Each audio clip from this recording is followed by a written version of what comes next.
Sometimes this is referred to as the Friendship Treaty Belt. Other times it's referred to as the Silver Covenant Chain. So the idea behind it, it's a manifestation, if we can think of this way, that anyone that settles within our territories, anyone from any place in the world that chooses to live in this place, that their responsibility is to uphold the peace, friendship, and respect, and never to let go of that chain. And at the same time, for us as Indigenous peoples, our responsibility is to help and to share and to teach and to provide for the well-being of all of life. And so we're tied together in our relationship. So when we look at this and we begin to understand the emblematic depiction of our relationship as settlers and as Indigenous peoples, because now many Indigenous peoples have accepted this same idea and concept and use it in their speaking, then we can also begin this process of looking at what does this mean in terms of our sailing down the river of life together. So here's where we are today. The river of life is in trouble. It's in jeopardy now. All the things that we depend on for our sustenance, on our life, our air, our land, our water, all the biological life that exists in the world, everything is in trouble. And now it's our responsibility to begin this process of working together. So when we talk about sharing knowledge, and we talk about ethical space, and we talk about relationships, it's already there. This becomes the ethical space between our way of seeing and our way of being. And so we can call that two-row science, we can call that two-row justice, two-row medicine, two-row processes, and we can add into those ideas and concepts, but it's already laid out those principles on how we should work together. And again, understand that, in this way of life, that because the river of life is in jeopardy, it now becomes our responsibility to care for that. And again, there's no end to this, that it carries on until the very end of time. So we're talking about bioregional Earth, that phrase. Why bioregions? Why are bioregions so important? And you talked about the fact that you looked for what could be a pathway forward, and this is the only one you found. So can you talk a little bit about that, Joe?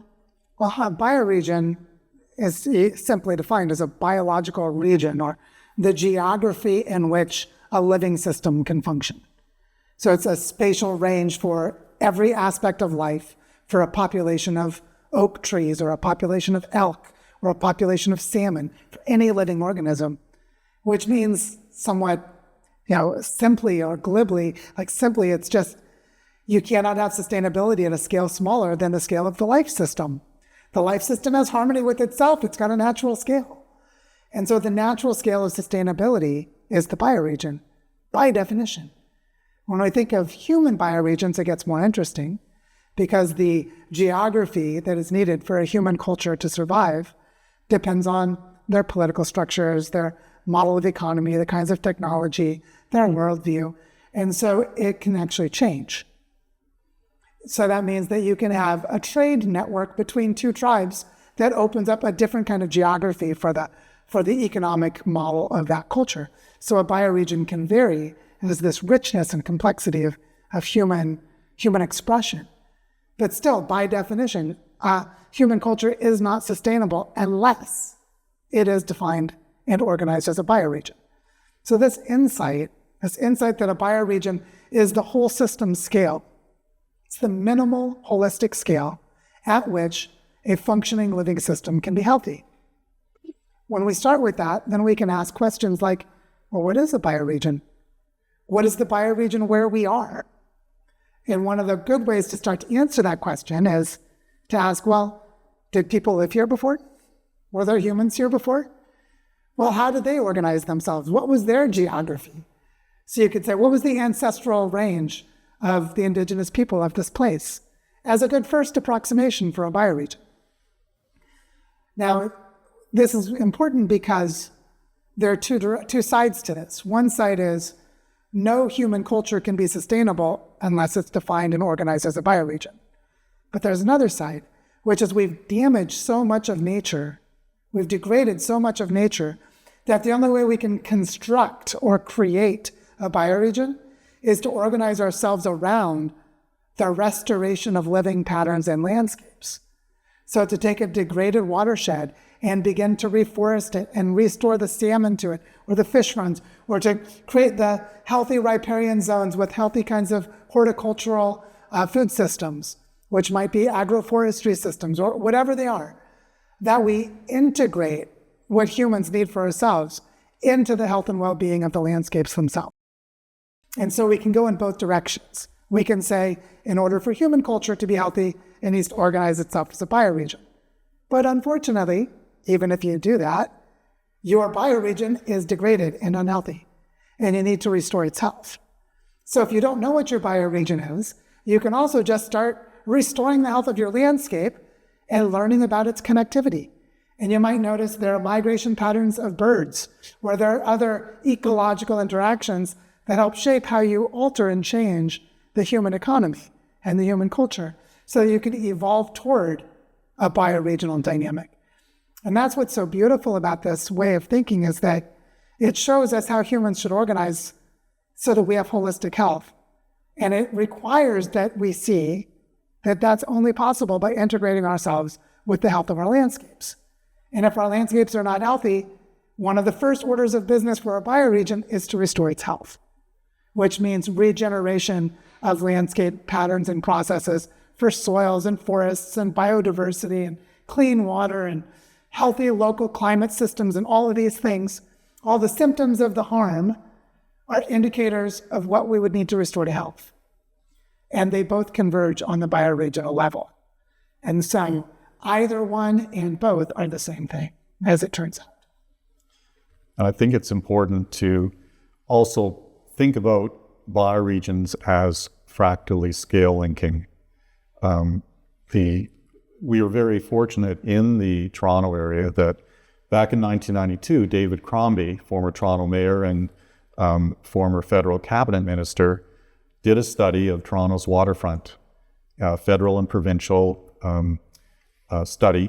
And he consulted with a lot of people all over the area, and a wide variety of folks, and came up with the idea of looking at the entire bioregion. So he was the first that we know of that defined the Greater Tkaronto Bioregion, extending from the Niagara Escarpment on the west over to Northumberland County, following the Oak Ridges Moraine and going up to Lake Simcoe. The Oak Ridges Moraine being this huge, long glacial deposit left by the last glaciers that when the water falls on it, it soaks it all in like a giant sponge or a rain barrel, as David Crombie put in his report, and then it feeds 65 waterways running north and south. So the Greater Tkaronto Bioregion is also fractally scale linked into the Great Lakes Basin, because you can define similar bioregions around the Great Lakes. And if we all foster regeneration of our landscapes and our waterways, and improve soil health, and work on the social regeneration as well. If we work on ecological and social, and we link into the Great Lakes Basin, we're fostering the health of the whole basin.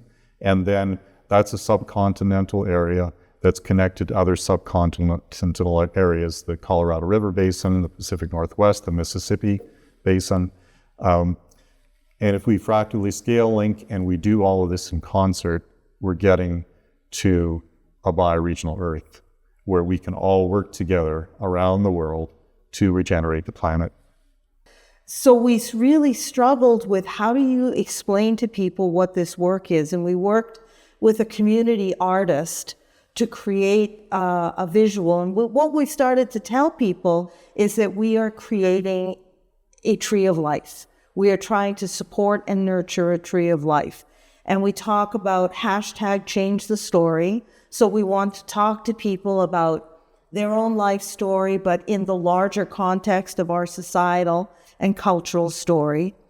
And we talk about sort of the goal, the sun up in the corner is eco-psychosocial well-being.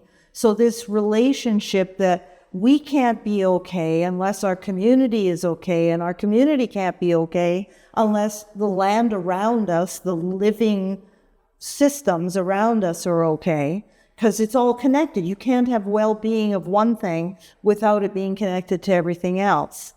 And we talk about, on either side of the tree, there are these processes, social regeneration, and we talk about generations in community, empowering generations to become kind of a super organism that can work together for mutual well-being, but also collective action. And then we talk about ecological regeneration, community in bioregion. How can we come together in a new kind of relationship grounded in the real land around us here in the GTB, but also elsewhere? And then up at the top of the tree, we have the various, we've drawn several different themes that we say we talk about: environment, climate, community, education, indigenous ways of knowing, sort of life course and aging, health, economy. All of those themes are woven in, and the trunk of the tree is the whole fractal scale linking, that you have the land as your base, as what grounds you. You have the community projects, the people doing their work on that land, all feeding into that bioregion. And it all makes sense. And it's all woven together to be mutually supportive for more long-term impact across that bioregional scale. And then you can start fractally scale linking into the Great Lakes, into the Turtle Island, then connecting North and South America, till finally you get to those bioregional Earth planetary processes. And people seem, when they're told that kind of a story, people see glimmers of starting to get it. They don't get it 100%, but they see glimmers of starting to get it. And then people say, well, okay, well, what does this really look like in practice? And we've talked about the 3 pillars, and I don't know whether you want to just go through those briefly, Joe.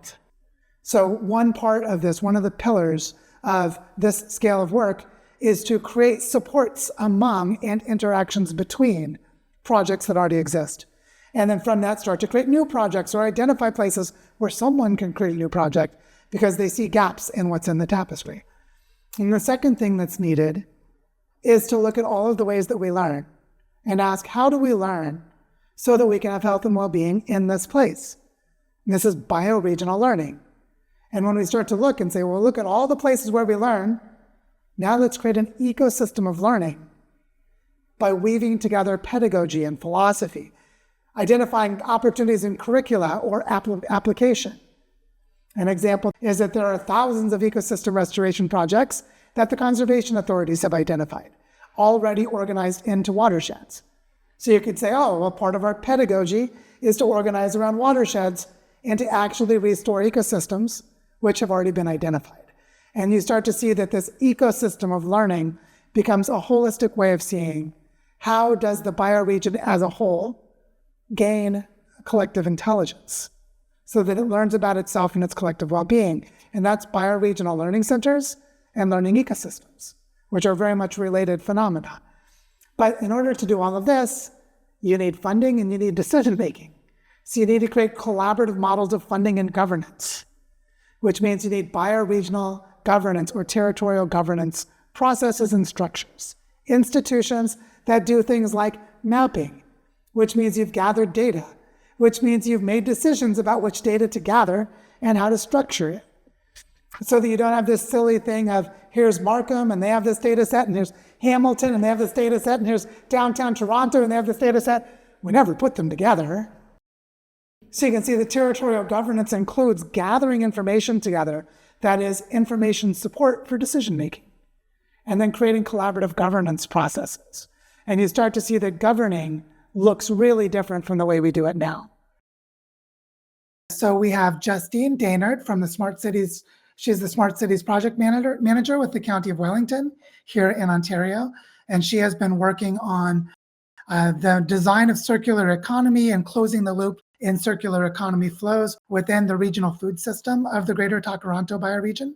So she's going to be talking to us about that work, and you'll see many elements are embodied in the practices of that circular economy work. in the ways of organizing the different potential fundable projects, of creating connections between them, and so on.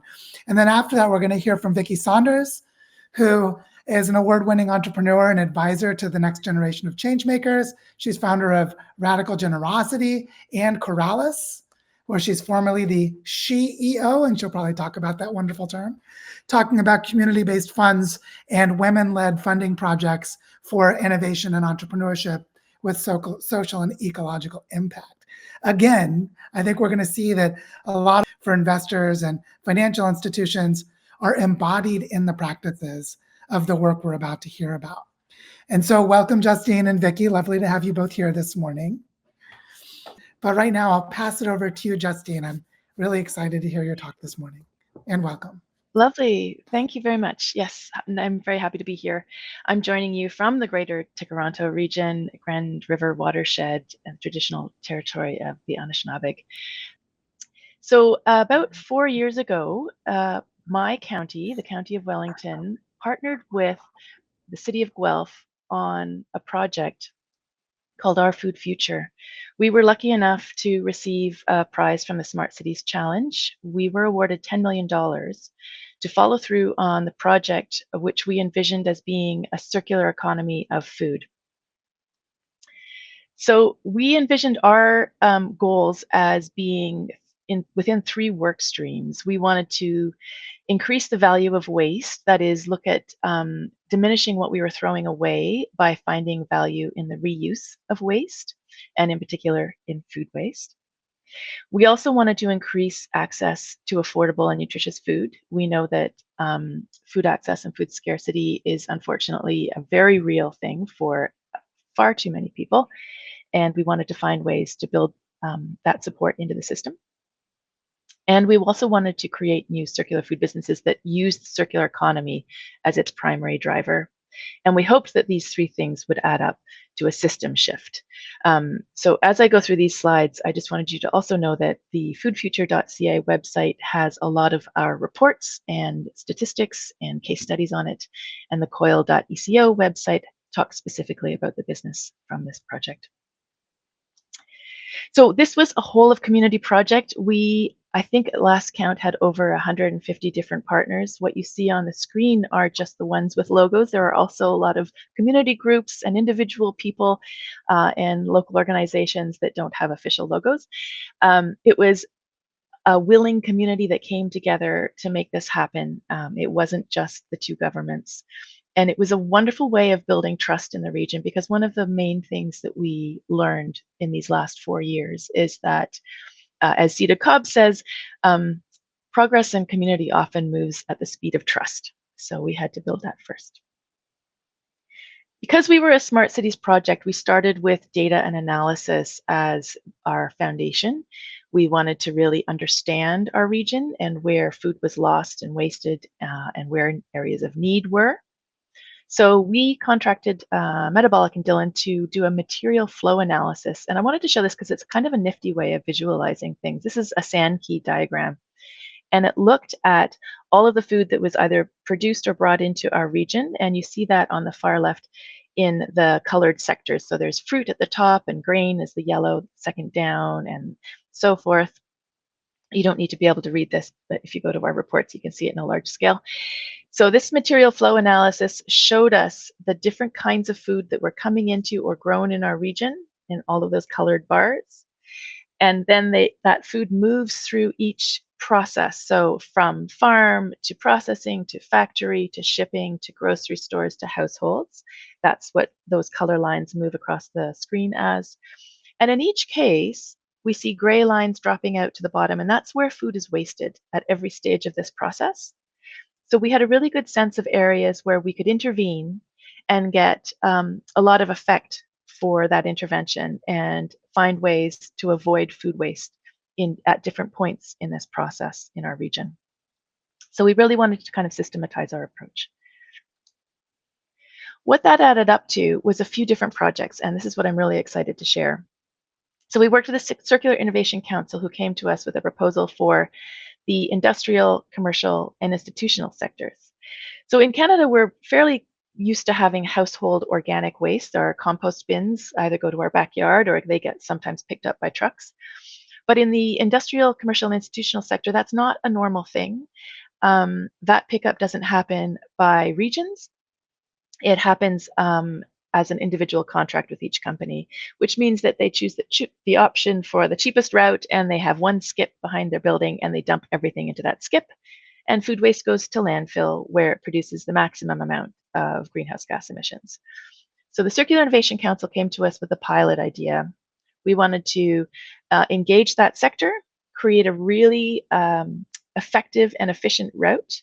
So you can see on the little map there that it goes from the city of Guelph and does some pickup points, and then it moves north through the county into the rural areas and does further pickup points.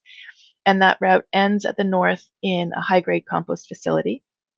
So we hired the truck and we brought people on board in a systematized way, subsidized at first, and then we moved them to a real-life business model.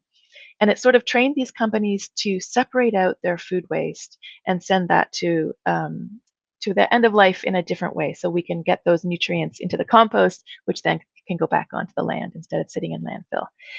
But that wasn't the only aspect. We also wanted to do food rescue. So we also asked those companies to use the Second Harvest Food Rescue app where possible. So if they are a grocery store or a catering company and produced food that was still safe and edible, we asked them to post that on the app, and it could be picked up by local food access groups and used by humans before its end of life. So we worked in food access into the throwing away part of that process. And in the end, it was a really successful project. It is still going on, and the participants have been really pleased with the results. It built more connection and communication between some of the food access groups and things like the big grocery stores in their area. So it built those on-the-ground relationships as well. Additionally, we took a lot of metrics from that. We measured the number of meals that we saved, the amount of greenhouse gas avoided, the number of people participating, the value of the foods, and the savings. So all of that is in our final reports if you would like to see that. As we move through our project, we worked with a lot of businesses, and you can see a lot of those case studies at coil.eco. But we also held ourselves accountable. We worked with the Ivy Center to really measure some of these business decisions to make sure that circularity wasn't just circularity for its own sake. It was also tied to climate impacts. So they did things like dive deep into some of the business cases. For example, a brewery that was taking its spent grains and sending it to be turned into biochar, which sounds amazing. You're taking that material and you're putting it back into the earth and as something that's really useful. But they did the greenhouse gas calculations on that and tried to bound it in terms of when it's useful and when it's not useful. For example, if you ship that biochar for further than 100 kilometers, it's no longer a climate benefit. It's actually a bit of a climate drain. So it allowed us to really hold ourselves accountable and figure out what really was important in these business shifts. We also worked with a social enterprise, 10C Shared Space, who created small-scale investments that let us get money out into people on the ground who were living in place and building in place. So we created financing for equity-seeking groups or people who had resiliency and climate at the heart of their projects. Who you see here is two of our farmers at Winter Hill Farms who were doing some regenerative farming. Access to food was a really interesting area. We were lucky to have a group called The Seed here who works as a wholesaler for the food rescue and food access fields. And they supported a lot of our actions. We launched our project in 2020, so the first thing we did was respond to COVID needs and we got food out the door to people right away. Thanks to The Seed, because they were really a powerhouse in this. We also had a program running with health groups called Fresh Food RX, which meant that doctors could prescribe fresh food bundles to people who were feeling stressed or needed it for health reasons, recognizing that that's a huge piece of human health is just local fresh foods rather than relying on the cheapest option, which may be shelf stable and not as nutritious. So that was a doctor prescription mechanism. Market bucks, which you see on the screen, was something that works sort of like a complementary currency. This was something that's issued through our social services supports people. That $5 gift card is something that can be redeemed at any one of our farmers markets across the county. We have 7 of these farmers markets running. So you can take that $5 card, spend it on beautifully grown local food produce, or just flowers if that's what you need in your day, that's fine too. So you spend it at the farmer's market, you get that community hit, you get some locally grown wonderful things in your life, and that money goes to support local farms and businesses as well. So it's a beautiful complementary currency loop that's running through social services. Community food, and here food stands for food equity with dignity, is another wonderful group, and I'm going to show you a picture of them. This is Yazzie, Chef Yazzie and her team. Yazzie is in the middle. So her idea was to bring all of those skills that chefs have, which is looking at ingredients and knowing what can be done, and applying that to rescued food. So she connects with grocery stores or wholesalers who have food that needs to be used in the next couple of days and therefore isn't something that gets sold in stores. She picks up that peak freshness food and immediately turns it into something delicious. She knows how to create things that are fridge or freezer stable and retain their beauty and their amazing tastes. She trains chefs in her kitchen to do this kind of thing, and she offers sliding scale meals. So she runs a full price catering businesses, which anyone can hire, and produces this incredible spread of delicious things made in part from rescued food. And that proper business model actually supports her sliding scale meals when she goes out into the community and just offers community meals as a pay what you can moment. So she's an incredible human being, and we're learning a lot from her group. We also, and this is near to my heart because I represented the country mouse to the city mouse partner, we do regenerative agriculture. We worked on a pilot. We recognized early on in our project, as we looked at the data, that there was a need for an aggregator to do the paperwork and the heavy lifting for all of the kind of climate forward work that is going on in the ground by farms. We did a lot of study into this and recognized that the carbon market doesn't exactly fit as a proper mechanism right now with these small and medium scale farmers. So we decided to support in a different way. We created a pilot called the Experimental Acres, which is very small scale support. We fund up to $3,000 per project. It's meant to be a research and development space for farmers who don't often have that play space. We support R&D for tech all the time, and we never think of doing that for other sectors. So this is their R&D time. We help pay for extra supplies or the time and materials needed for them to try something on their land that they think is going to work. The thing about regenerative farming is that the land is alive. You can't just be prescriptive and take one solution and plop it down anywhere. You have to know your land, and you have to know what's going to work there in combination with your animals and your weather and all of these things. So we wanted to support their learning year. We give them soil samples so that they have a baseline on soil health, or tissue samples if they want to make sure that their plants and their food are as nutritious as possible. We give them community support. We hold events for everyone to gather, and we have a soil scientist on staff who goes out and stays in touch with these farmers and makes sure that everyone's connected and learning together. And it's been a really successful pilot. In the first year, we decided to twin ourselves and support another county so that we could learn together whether this could be a good municipal role. And in the second year, we grabbed another county. So we had 3 counties running this together, again, to figure out if it works as a municipality to be a player in this kind of support. And it's been really successful. We're really pleased to say that this year, our $10 million project money is finished. We've spent it all. but it is now sitting on our regular budget as a municipality. So we're continuing this forward ourselves under our municipal budget, and our other two partners have decided to carry their pieces forward as well, because it's been a really good way for us to be in touch with the people who know the land best and know their animals and know the direction that their farming needs to go in.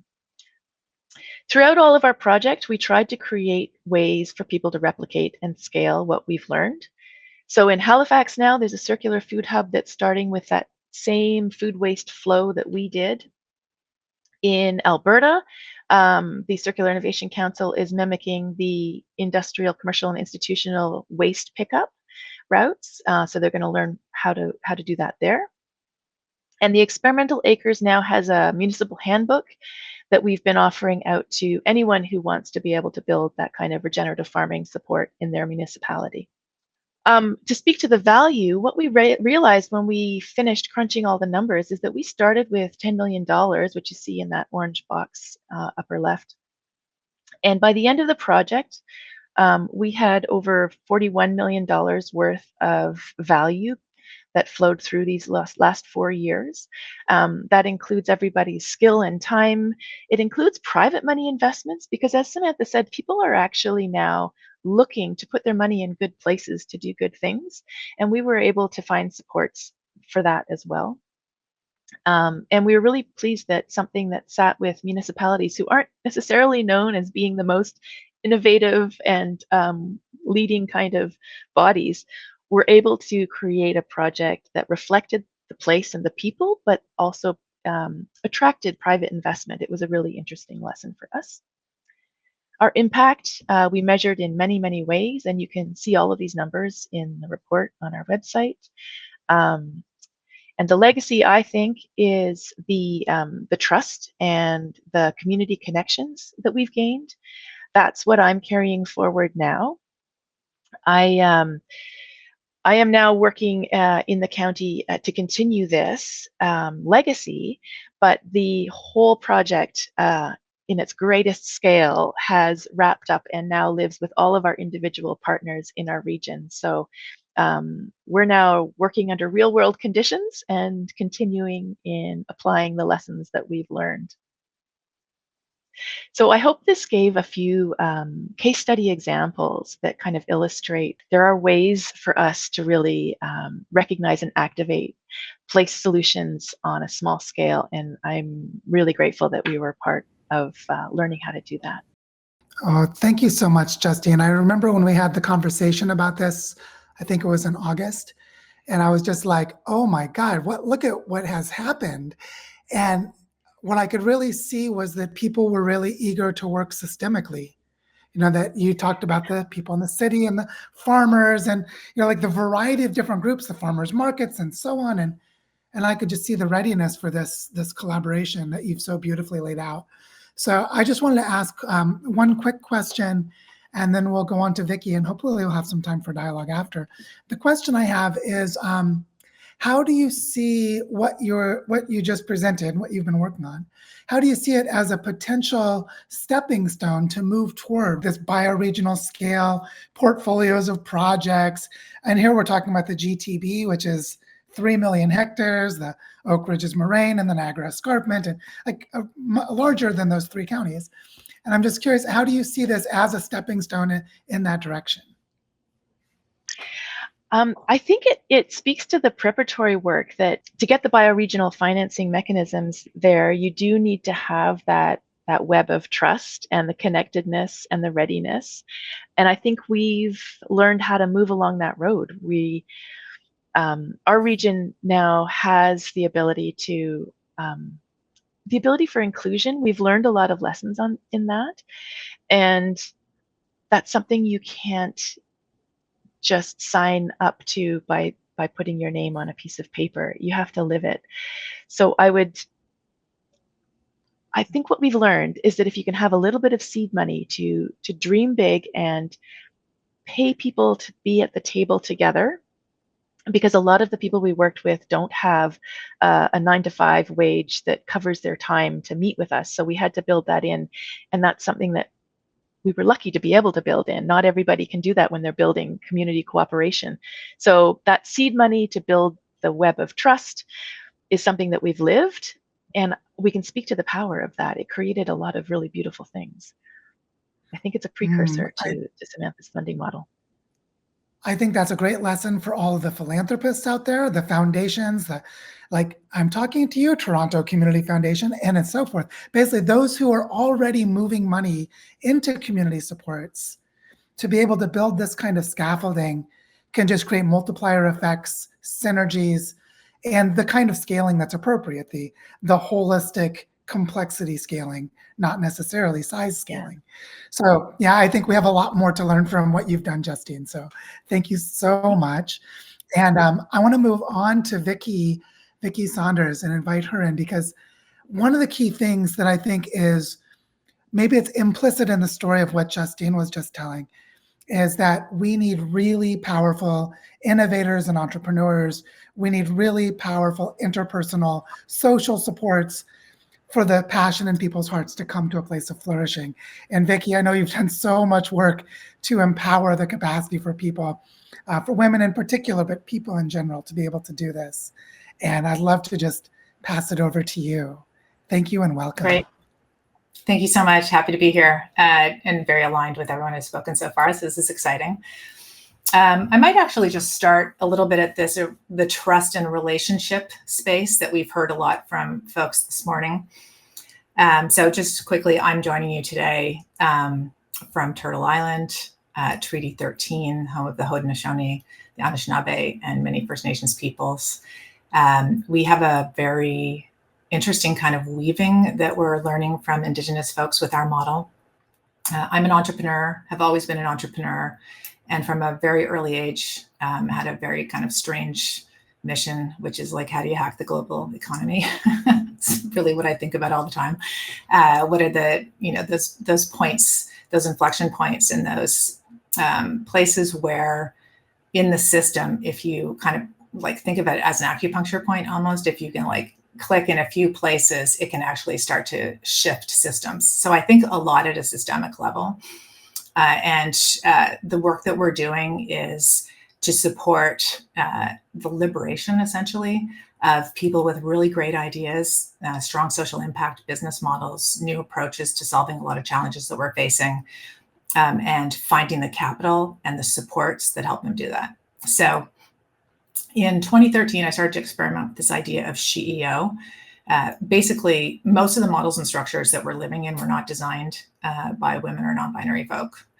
They were designed by a very small group of people at a very different time for, in a way that is creating the world that we have right now, and it's not sufficient for what we need, and it's not nourishing, and it's not getting us to the beauty and the possibility that we humans can create. So what we wanted to do is get capital, and started with this financial capital approach, get capital into the hands of women and non-binary folk who were working on what we call the world's to-do list, critical global priorities, and had really unique ways of doing that. And so as I looked at the landscape, I've been a social entrepreneur since we didn't have a name for it, always looking at how you blend doing good and making money at the same time. And it's just a deep like imagination and creativity muscle that you need to do that. And so I had this like pretty crazy idea, which is, what if we crowdsourced this capital and pooled it together in a fund, and then we all voted for where that capital went? So, very holistic approach to this. And so I went out in Canada, we started this experiment, and we got 500 women to contribute $1,100 each. And we called it an act of radical generosity, trusting that if we just pooled this money together, entrepreneurs would apply, and all of us would look at their ideas and see how we could help, what we got most excited about. And then we would vote for the ones that we were excited about. They would get a 0% interest loan. And then we would bring all of our expertise, our influence, our power, our connections, our buying power, our emotional support. Hugs are needed all the time when you're an entrepreneur on this crazy journey. And we would bring that to bear on the ones that we selected and the broader community, and see what we could do together. And so it started with the name SheEO, and we have now evolved into this community, Coralus. We changed our name a couple of years ago. And we've replicated this model into 5 countries. We've funded 176 different entrepreneurs who have incredible ideas, from someone in New Zealand who has a company called Better Packaging.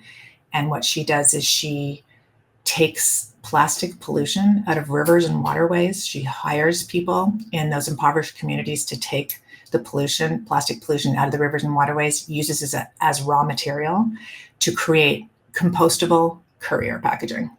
So basically, we don't have all of our courier packaging is going into landfills, which is a total disaster. And she's created this model to do that, which is absolutely beautiful. Someone else invented a bike that you walk to move the bike. So it increases your mobility, and it's a replacement. It's for those who can actually move, that are in wheelchairs. It's a designed bike for you to stay stable and get active again. And so people are coming off their meds, losing weight, getting more active in community, and you stand on this bike at eye height. It's kind of like a tricycle, and you walk with it with your feet, and it's called the Linker. There's a full range. We have people coming up with new models for rural healthcare at home, people that have a platform for new media, so community-based media companies. There's a crazy, amazing full range of things. We're not sector specific in any way. We're just, where are the new models that most excite our community, and we get behind them. And so this idea of a 0% interest loan was completely crazy way back in the day when we started almost 10 years ago. And then during COVID, it kind of got normalized, but we're now back to this crazy, I would say, incredibly predatory environment for small business, where, interest rates are hovering around 12% for those who are most pushed to the margins and have a really hard time accessing capital. And so 45% of our community is Black, Indigenous, women of color. Across the 5 countries that we're in, 15% of our portfolio are Indigenous-led businesses. Just a lot of creativity, a lot of really interesting ideas emerging. But like a couple of things that make this special, which I think kind of tie back to to Samantha and Justine's comments earlier, is this trusting environment and relationships being at the core of everything. So the way that a lot of the business landscape works is investors are separate from entrepreneurs, are separate from advisors, are separate from technical support. All of these things are kind of like separated into their tranches, not unlike the SDGs, which are all these separate things. But from my experience over the years as being a social entrepreneur, I think the answer is always in the middle of the interconnection between these things. And we continue to like silo ourselves and separate ourselves when we have to have holistic solutions. You can't just like hit one area of a problem without needing to touch on all the others that are around it. So what we did with this community is the folks that are showing up to contribute their capital and to be part of this experiment range in age from 14 to 97.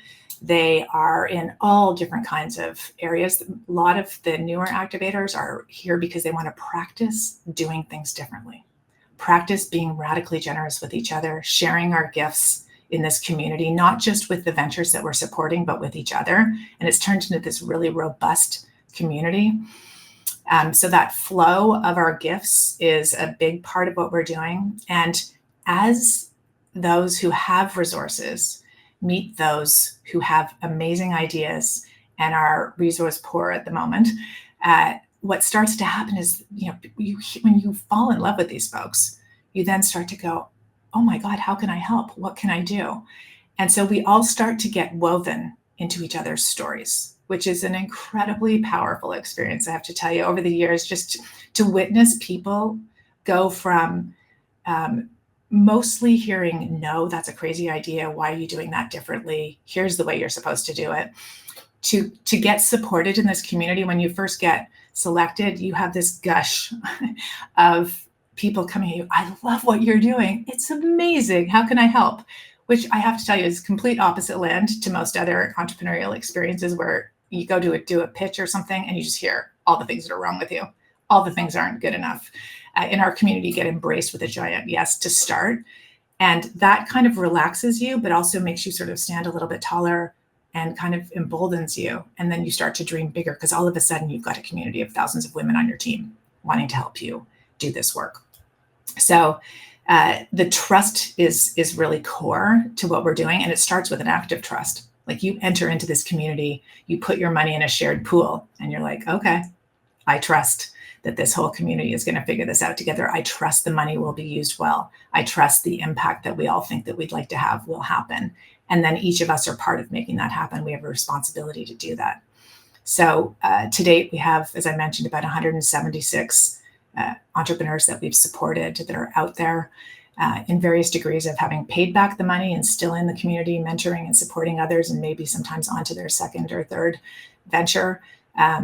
Others who are, very much in the middle of trying to navigate all of the challenges of weaving themselves in and out of systems, trying to disentangle themselves so they can create the kind of impact that they want.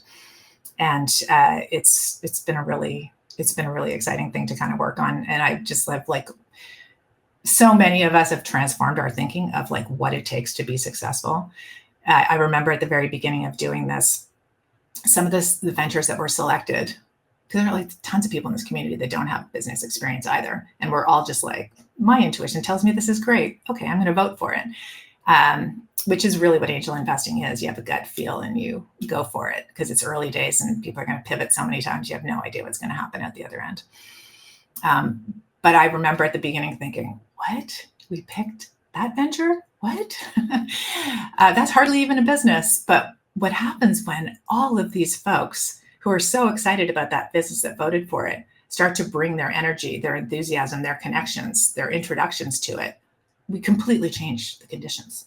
So I've just really learned over time that the structure really dictates the outcomes. And if you really open that up, you can really shift things. So that's a kind of where we are at the moment. If I sort of look at the landscape in the world right now, where we've seen the biggest rub and the biggest challenges is the example I gave you earlier of better packaging. As they go out to raise more money, investors look at that model and say, that thing where you take the pollution out of the rivers and waterways, get rid of that. That's too messy. Just use raw materials. Just extract, because that adds a complication to your business model that is going to reduce my returns and cost more. So the greed machine is off the charts these days. I think it's much harder to be running social impact businesses these days than it was 10 years ago. It's much, much harder. And so we're evolving our model now. We started with these 0% interest loans. And what we essentially did was find very, very early stage ventures that are at the $50K to $2 million in revenue. And we have roughly $100,000 0% interest loans that they're getting. And as over time, as they had all that patient capital, all this extra social capital support to help them, they found their way, they navigated, et cetera. And as they got more and more scale, they get sort of pulled into the existing financial mechanisms that want them mostly to remove their impact. And so we are now having conversations internally as we come up to our almost 10th anniversary to look at how we might start to perform and create more sort of flexible forms of capital that match for each of these entrepreneurs. But I think we have a real focus. It seems like we've been filming for the last 2 days a bunch of stories of people that are allocating capital in really unique ways. And at the end of the day, it's like this really does need to be a personalized thing. I think each different entrepreneur that's looking at very, very different kinds of challenges that they're facing require different kinds of supports at different times. For example, sometimes we had entrepreneurs that couldn't pay us for 1, 2, 3 years. They couldn't pay their interest on their loans. And we're just like, we know you're going to figure this out. We trust you. You've got this. And so even though it's a 0% interest 5-year loan, we don't really care if it takes you longer because we understand and we're in the struggle with you and understanding the challenges that you're facing. And we're very activist about supporting you on the journey because all these things are made up. We only do this to make it easier for the system, all these structures and these rules that we have in place. And when you're in a deeper relationship and you truly understand the challenges people are going through every day, you can be much more flexible. So, we have 176 businesses that most of them, I think about 75% of them are on different kind of payment cycles from when they started. And we have like one CFO handling all this, and she's amazing. And it's just, we choose to be much more focused on the individual and creating the conditions for individuals to succeed and to liberate them from all this friction that stops them from creating the impact that they want to. So it is possible for anyone that's out there thinking, how can we change these models and structures? You can change them. I mean, one of the things that keeps a lot of stuff in place are lawyers and accountants who are really just trying to follow the way it's been done before, the precedent. And to spin up an idea like this was challenging. I heard no many, many, many times, oh, you can't do that. But we did it. And then we took it to 5 countries. And we have a great model to share with others who would like to use something like this that creates a deepening of relationships in the folks that are in the community, a collective sense of agency that together we can do this. $1,000 at a time, we're now at $20 million, and we keep growing this community and seeing the kind of impact that we can have with all of these ventures. And in the shifting and the challenges that we've seen in COVID, et cetera, the community just kind of like rallies, comes together to support everyone. And it's been really wild. I think in my last sort of minute, I wanted to just say that, there's a story. We have this very awful phrase of Indian giver that was used in the past.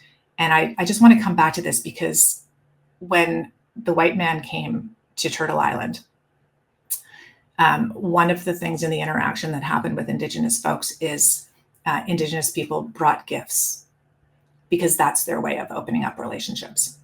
And then white men did something very strange with this. They held on to the gifts. And what is meant to happen with gifts is gifts create the beginning of a relationship, and they're meant to be in flow. You get a gift, you pass it on to others. It's the potlatch. Everything gets shared in the whole community and stays in flow. An Indigenous kind of economy stays in flow. Capital stays in flow. And what we're doing with capital is holding it and accumulating it, thinking we're going to have more security. But it's not. It doesn't create more security. And so this idea of keeping capital in flow, making sure that it's moving from person to person, and that relationship then creates more weaving of our lives together, and we create more security and more resilience. And so we think about this often in how we've designed our model, and when we're talking to others who are thinking about creating new forms of capital support and also new forms of community support for the kind of world we want to live in. Everything has to be woven together, and we need to do a whole of community approach. Thanks. Thank you so much, Vicki, so much. This is just, it's like the embodiment of something that I know that Nora Bateson has talked about, where she takes like a set of indicators of well-being, like here are all the SDGs or whatever, a bunch of complex measures. And then she has a picture of a mother nursing a baby.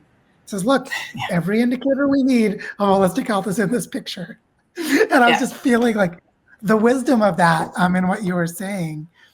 And gosh, I think what would be really nice would be if we could bring Justine back on the screen to hear you reacting to each other. Like, Justine, what did you hear from what Vicki was saying that you think could help us to move forward in this experimentation of different models? Vicki, what did you hear from what Justine was saying? It's like, I sort of just want to like step out of the way and say, wow, this lineup of women that are leading these projects is amazing. So I'm going to shut up. I just want to hear like how you are responding to what each other is doing for a few minutes. I think that would be wonderful. Sure. I can jump in. I loved your whole of community approach. I mean, I think this is the starting design of this, which is like an assumption, or the assumption we have is that everybody has something to contribute. And when we have a shared project together, we start to understand the complexities in the shared project. We get to know each other. We fall in love with each other. And then when someone says they need something, someone's like, oh, I have that in abundance. Can I help you with that? And just creating the possibilities for those connections around that sort of aligned goal that you have, and then achieving something together is so incredibly powerful. So I could feel the circular nature of not just the businesses that are spinning out of this and the initiatives, but like the entire community in that circular design was just gorgeous. Yeah, thank you. And I'm so happy you brought the conversation back into like the Indigenous-led decision-making, because we experienced that in our project too. We had this pot of money and we put it on the table in front of a circle of people who were providing food access. And we said, okay, so we think we should have a contest where people apply for a grant from this pot of money. And the Indigenous voices in the room said, no, that's not where we were doing this. So you are going to host a series of meetings where we get to know each other. And we're all going to talk about what we have to offer. And then once we realize all the riches in the room, we will decide together how this money should be spent. And it was a fantastic lesson that my little settler brain and the rest of us, we didn't anticipate that because it's not the way I was brought up, but it was perfect. And it's the way that we moved forward after that, because it was just spot on. We did that in our first year. At our first retreat, the ventures were selected. They came together and we're like, there's $500,000 in the middle of the table over you to divide it up for the highest and best use of the community, knowing that we've all, contributed this. And what started to happen right away is people would make their list of what they think they needed. And then of course someone was like, oh, you don't need 40 grand for that. I have got a person who can do that for 12. And I've got someone who can do that for free. And all of a sudden the pot just gets bigger, right? You start to just see, because we immediately, we're so conditioned to think money's the answer to the issue. But that doesn't create any relationship. It's a transaction usually, and then it's over. But each person being woven into each other's business means you now have 5 other people telling your story. 5 people who understand this, who can help you, and who in the shower are oh, I had an idea for your thing that you're working on, that. And then we all feel like we're part of things. It's just so meaningful to witness that and to be part of it. Absolutely. And that's what resonated when Sam said that, the real resiliency comes from the weaving of the fabric of the community, because then you're right, you have the backup. The money can disappear, but people will figure out how to keep the work going. Totally. There's this word, which it's a little hard to say, but I'm sort of obsessed with, which is it's Tyson Yunkaporta, who wrote the book Sand Talk from Australia. And it's witnessing. So not just witnessing and watching, but I am with you, witnessing. And I love this participatory angle on this. I think, I just see a lot of manifestos out there these days of people with ideas, but I'm go practice it. Go do the thing. That's where all the richness is. You staying in your head's not going to help. The embodiment is where all of the magic starts to happen. Yeah, and I just wanted to add in that it's about the work in Barichara, Colombia. We did it the same way. It was 30 million Colombian pesos, which was about $8,000 US. Here's a pile of money. What's the best way to use this? And everyone just looked at it all of our colonization training does not prepare us for this. But all of our human relationships are oh, we know what to do. And it just shifted really quick. So just a total validation of what you're saying. We're really looking at how to create bioregional learning centers and learning ecosystems, and the GTB is working on that. But also, we're working on how to create a bioregional funding ecosystem. And so that's one of the things that, we sort of thought about this before. We've already been looking at some of the pools of fundable projects. And I remember, Justine, after Brian and I spoke with you in August, we were wow, you have a portfolio of readily fundable projects already organized with relationships on the ground. Is there a funder? When I go talk to funders who want to give larger amounts of money, they say, yeah, but do they have relationships and are they organized and do they have their budgets? And usually the answer is no. But here's a case where the answer would be yes. And there are other projects like this, or other, maybe I should say contexts, not just projects. There are other contexts that are like this in the GTB, where a lot of preparatory work has already been done, that you could almost just make the right relationship connections. These funders in a collaborative way could work with this network of projects in this multi-stakeholder configuration, which was already built. It's already existing now.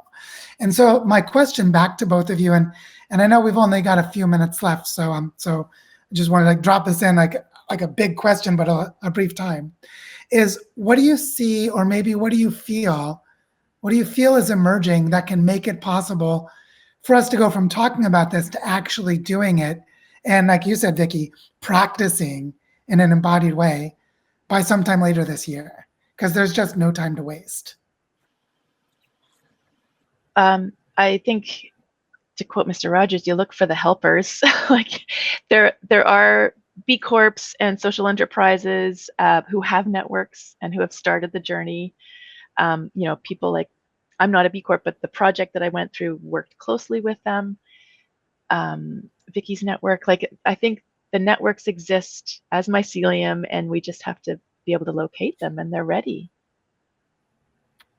Yeah, I mean, same thing too. What I see as a blocker often is someone has those with capital often have existing processes in place, which are based on things that aren't how things work here in the holistic way anyway. They're like, oh, you work on all SDGs? No, we're only interested in these two. Oh, you do blah, blah, blah. No, we need, like, there's all this, like, let it go. Just let it go, right? Who has the flex? You start with the folks that have the flexibility to deploy their capital in new ways. Because otherwise, like, you just get in the sausage machine of like filling out a bunch of forms, and you never really get the kind of capital that is free enough for you to do the work you want. So I think very boldly stating, this is a holistic approach. This is the way that we want to be doing it. If you can meet those terms, love to talk to you. But if you're stuck to your process, which is designed in the world that we don't want anymore, how's that going to get us to this future? And sometimes, like, I think the more bold you are, the more likely you are to get capital these days versus trying to fit into someone's sausage machine. No, thank you. Yeah, that resonates so much with me. I just wanted to offer a moment of just gratitude and appreciation that you exist as human beings and that you've been doing this beautiful work, like both of you. It's so inspiring. And I'm looking over, because we have a computer over here where I'm seeing the chat, and it's like people are really inspired. And Justine, just, my comment about the Toronto Foundation led Jane to say, we need to talk to Justine. I work for the Toronto Foundation. Just so you know, great. The weaving is happening in real time.